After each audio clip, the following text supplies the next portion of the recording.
Espagne, vraiment, c'est en 2013 qu'on a institué la première institution, c'est le CFI.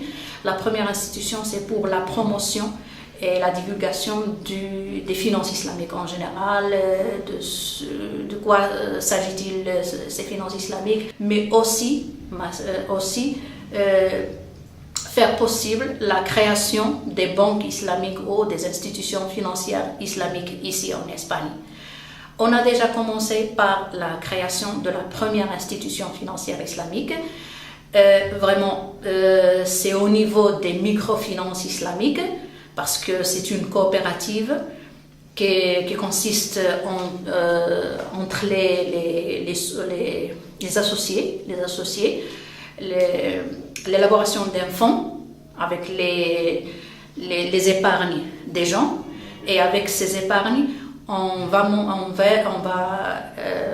établir ou on va constituer des petits projets pour les gens qui n'ont pas de ressources, qui n'ont pas de travail, etc. La finance islamique, c'est une finance comme toutes les finances, mais avec des principes qui sont différents des principes du capitalisme et du socialisme.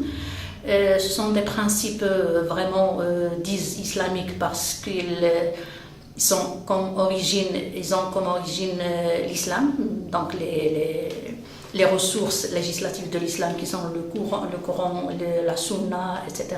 La différence c'est pratiquement pour le traitement avec le type d'intérêt. Donc pour les finances islamiques, il n'y a pas de traitement, il n'y a pas d'achat, il n'y a pas de transaction avec les types d'intérêt, c'est-à-dire les prêts avec intérêt. Sinon, il y a d'autres transactions, basiquement qui se basent sur la vente, l'achat et la vente.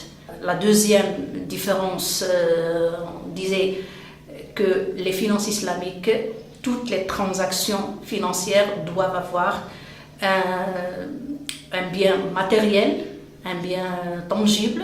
Les transactions entre monnaie et monnaie ne sont pas permis. L'autre, aussi, il n'y a pas de spéculation. Donc, quand on dit qu'il n'y aura plus de transactions pures et dures de la monnaie contre la monnaie, cela évite directement la bulle ou de la spéculation. Le secteur financier islamique, ce n'est pas exclusif aux musulmans. Et pourtant, ce n'est pas exclusif aux pays musulmans. Les grandes banques classiques ont ouvert des filières islamiques. Donc pour cela, il n'y a pas seulement le critère d'islamique, mais il y a aussi le critère du rendement. Il y a un rendement, il y a un bénéfice. C'est c'est ce qui bénéficie aux agents, aux personnes d'Occident. Par exemple, en Angleterre,